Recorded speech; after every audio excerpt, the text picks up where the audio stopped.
মাহে রমাদান শুরু হবে। আমাদের কিছু ভাই আল্লাযী ইউওয়াসবিসু ফি সুদুরিন নাস মিনাল জিন্নাতি ওয়ান নাস, আপনার ভিতরে সার্বক্ষণিক ওয়াসওয়াসা দেবে।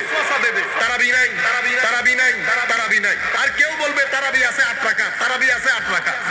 আপনি কোন কথা আল্লাহর ওয়াস্তে শুনিয়েন না। কনসেন্ট্রেট করেন। এই মেজবানি চলতেছে আল্লাহর দেওয়া মেজবানি। এই মেজবানির মধ্যে আপনি ভাত পাচ্ছেন কিনা এটা নিয়ে টেনশন করেন। কেউ কারো পথে, কেউ কারো সফরের সঙ্গী হবে না। অসংখ্য মানুষ কবরস্থানে শুয়ে আছে, কেউ কারো সফর সঙ্গী হয় না। আমার ভাই, আজকে যাবেন, কালকে পরশু 2-3 দিন পৃথিবী স্মরণে রাখবে। এরপরে মা ছেলেকে স্মরণে রাখে না, ছেলে মাকে স্মরণে রাখে না। আজীব দুনিয়া। যার যার সফরের মধ্যে আমরা একা। সুতরাং মানুষ নিয়ে না, নিজের দিকে নিজে খেয়াল করেন। রয়ে গেল আল্লাহ। আমার আল্লাহ অনেক দয়ালু। আপনি ইচ্ছে করলে 1 সপ্তাহের মধ্যে আল্লাহর সাথে কানেক্টেড হতে পারবেন। আমার ভাইরা, কাতারে সন্তান থাকে, মা নবীনগরে, কিচেনের মধ্যে মা কাজ করতেছে। কাতারের মধ্যে ছেলে অ্যাক্সিডেন্ট করে সাকরাতুল মউতের মধ্যে, মা কিচেন থেকে বের হয়ে রাস্তার মধ্যে দৌড়ানি দিছে। হায় হায় হায়, আমার কি হয়ে গেছে, কি হয়ে গেছে, কি হয়ে, দেখো তো আমার ছেলেগুলা ঠিক আছে কিনা, দেখো আমার ছেলে ঠিক আছে কিনা। কাকা মুরগির মতো করে মা। আপনি বলতে পারেন কিভাবে এটা সম্ভব হয়েছে? এটা মার সন্তানের সাথে রাত বলে কানেকশন, এটা মাতৃত্বের কানেকশন। যেভাবে মার সন্তানের মাঝখানে মাতৃত্বের কানেকশন থাকে, ঠিক সেভাবে আল্লাহ এবং বান্দার মাঝখানে উবুদিয়তের কানেকশন থাকে। কিন্তু কানেকশন লস হয়ে গেছে। কেন? আমার আল্লাহ কানেকশন করার জন্য আমাকে যেই ইন্দ্রিয়গুলো দান করেছেন, হ্যাঁ, মুখ, চোখ, কান, সেই জায়গাগুলো আমরা সেভাবে ইউজ করতে পারছি না।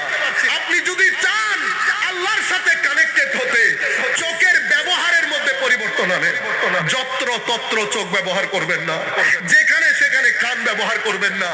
এখানে ভালো আছে, মন্দ আছে, শ্লীল আছে, অশ্লীল আছে, খের আছে, সার আছে, মঙ্গল আছে, অমঙ্গল আছে। চোখ দিয়ে মঙ্গল দেখেন, কান দিয়ে মঙ্গল শুনেন, জিহ্বা দিয়ে শ্লীলতা বলেন, আর নাক দিয়ে শ্লীলতা নেন, পেটের মধ্যে হালাল দেন। আপনি যখন পজিটিভিটির সাথে, ভালোর সাথে, পৃথিবীর সাথে একটা কানেক্টেড হবে, মুহূর্তের মধ্যে আপনার কানেকশন আপনার রবের সাথে হবে। রবের সাথে যদি কানেকশন হয়, ধরতির মধ্যে এর চেয়ে বড় নিয়ামত আর নাই। কিরকম? আপনি দেখবেন চোখ দিয়ে পানি পড়া শুরু করেছে, ভদ্রতা এসে গেছে, অন্তর দুর্বল হয়ে গেছে, জিকিরের প্রতি মন যাচ্ছে, তিলাওয়াতে কোরআনে আপনি এনজয় করছেন। নামাজের মধ্যে একাকিত্বে নামাজ পড়া আপনার কাছে একটা বড় ভালো লাগার কারণ হয়ে গেছে। একাকিত্বে হাঁটার মধ্যে আপনার আলাদা একটা ভালো লাগা। আপনি কবর দেখলে আগে ভয় করতে, এখন ভয় করে না। আপনার ইচ্ছে করে সসম্মানে যদি যেতে পারতাম। কাশ মাবুদ মাবুদ মাবুদ করতে করতে আপনার ভিতরের জগতের মধ্যে একটা আমূল পরিবর্তন আসবে। তার মানে আপনার সাথে আপনার রবের একটা কানেকশন হয়ে গেছে। আমরা সেই কানেকশন লস করতেছি। সার্বক্ষণিক আমাদের চোখের ব্যবহার, মুখের ব্যবহার। আমি মাদেরকে বলছি, বুকে হাত দিয়ে বলেন, বুকে হাত দিয়ে বলেন, শেষ কোনবার আমরা কোরআনে পাকের তিলাওয়াত করেছি? বলেন তো আমরা সব। আল্লাহর কালাম আমার নবীর মাধ্যমে দিয়েছে। কষ্টের সীমা ছিল না আমার নবী। শীতকালে আমার নবী ঘেমে যেতেন এই কোরআনে পাক দিয়ে। সেই কোরআনে পাক পড়া বন্ধ করে দিয়েছি। কোরআনে পাক বন্ধ করবেন, টেনশন বাড়বে। কোরআনে পাক বন্ধ করবেন, মানসিক হতাশা বাড়বে। কোরআনে পাক বন্ধ করবেন, সমাজের ঘরের মধ্যে অশান্তি বেড়ে যাবে। নামাজ বন্ধ করবেন, ঘরে অশান্তি হবে। নামাজ বন্ধ করবেন, জিকির বন্ধ করবেন, ঘরের মধ্যে অশান্তি হবে। আপনি মনে করছেন নামাজ ছেড়ে দিলে শুধু কবরের মধ্যে অশান্তি? না না না না। আপনি আমার আল্লাহর হাতে হ্যাঁ না বললে, আল্লাহর নাতে না না বললে দুনিয়া আপনার জন্য জাহান্নামে পরিণত হবে। আমার আখেরি পয়েন্ট, আমার ভাইরা, ধর্মের মধ্যে 3টা গুরুত্বপূর্ণ জিনিস। একটা আকীদা।